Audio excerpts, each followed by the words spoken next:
Bonjour, bienvenue dans ma ferme à Ange, en canton de Neuchâtel. Je m'appelle Vanessa, j'ai 46 ans, j'ai 4 enfants et je travaille ici dans cette ferme avec mon ami depuis maintenant presque 20 ans.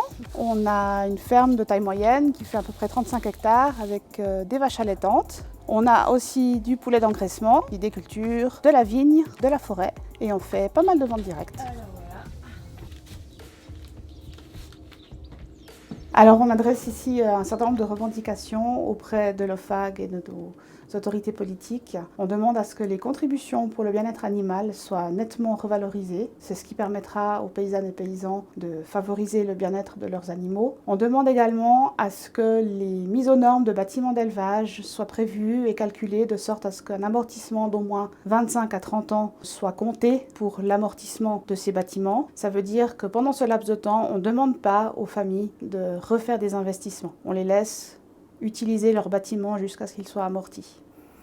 Et enfin, on demande de l'arrêt des traités de libre-échange. On a des négociations qui sont actuellement en cours avec différents pays par rapport à l'importation de viande en particulier, mais pas que. Je pense à la viande bovine, viande d'agneau, viande de poulet, viande de porc aussi.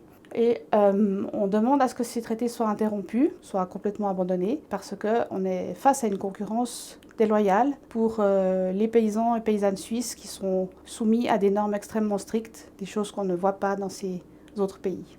Par rapport à la filière avicole, donc la production d'œufs, la production de viande de poulet, on aimerait bien qu'il y ait un petit peu plus de transparence dans ces filières parce qu'en fait on se rend compte que dans le cas du lait ou de la viande de bœuf par exemple, les prix sont publiés chaque semaine dans les journaux agricoles. Et pour ce qui est de l'achat des œufs ou l'achat du poulet aux producteurs, mystère total, il n'y a pas de prix qui sont publiés parce que tout est fait en contrat direct avec les grands distributeurs. Donc nous, on demande à ce qu'il y ait plus de transparence aussi dans ces filières-là.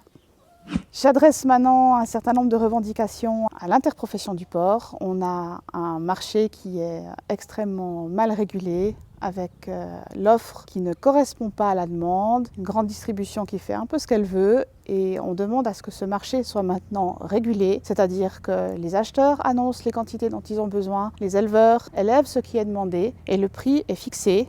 Le prix couvre les frais de production et une revendication très importante aussi, c'est qu'il n'y ait plus de déduction faite sur le poids des animaux dont le chargement serait repoussé par l'acheteur parce que momentanément il ne peut pas écouler son produit et ce n'est pas à l'éleveur de subir une déduction par rapport à cette décision.